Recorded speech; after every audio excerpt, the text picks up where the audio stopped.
Dr. Susan Utheri-Kanayo, welcome to Africa 54. Thank you for having me. You quit your job in the UK to go back to Kenya to do something meaningful and to give back to people. How have things changed during this very, very difficult time of COVID? We knocked on the doors of people who could help or finance. And when it didn't come, we decided to just build it ourselves and have a platform where we can teach children not only the Kenyan syllabus, but true African histories. And that's what we've been doing. We are 3 years old, and it's a really powerful school with a lot of Afrocentrism driving through. Now, during this COVID season, we have gone straight into technology. Because of the lockdowns, the children must stay home. Initially, it was 1 week, 2 weeks. Then you slowly realize it's going to be a month, and you don't know for how long.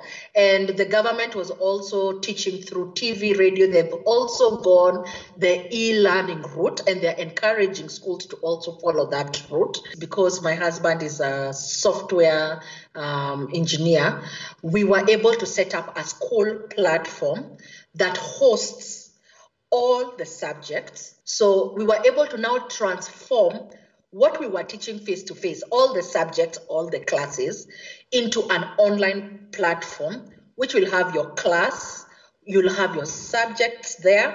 You just click on the day. Today, I'm having maths on Monday.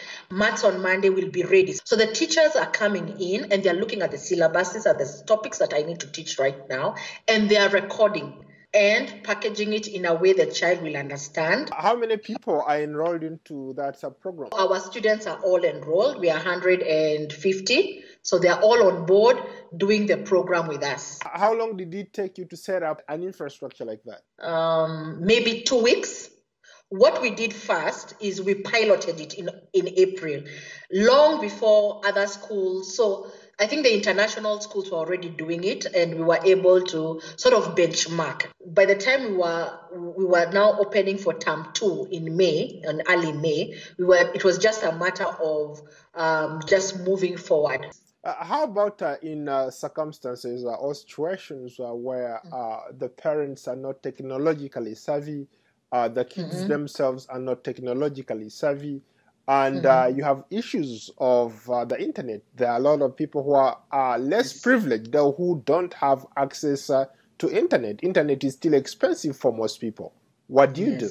That is a good question, and that has been a reality for some families. I think schools like ours and others need to offer an option. Schools should encourage all sorts of learning depending on the circumstances of the family. What lessons, if any, have you learned during this period? And going forward, what is it that you can do to leverage on the existing technology that you already have to make things better? Okay, if there's anything we've learned from COVID-19 is we must be prepared at all times. The one tool that helps you to be ready is technology. I cannot sing enough how technology helps to combat pandemics and help to steer things, be it in pharmaceuticals, be it even in any leadership. Technology has been key. Even the president addresses all Kenyans through technology. The minister does like that. So number one lesson learned, be ready for any disaster, be ready for any trouble. Always think ahead. And that will cushion Kenyan children, because it is our responsibilities as the educators, the parents, to be ready. What keeps you going? What motivates you? The passion that I have for African children. I wish I could draw it or equate it, or you could see my heart. I'm so angry that Africans are seen at the bottom. For what?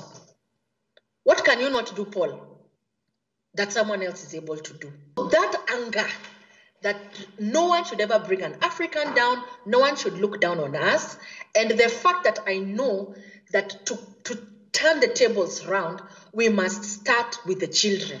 But children are developing, they are growing. There is hope. When you teach children well and when you empower them, there is hope for Kenya, there is hope for Africa. Asante sana. Okay, Paul.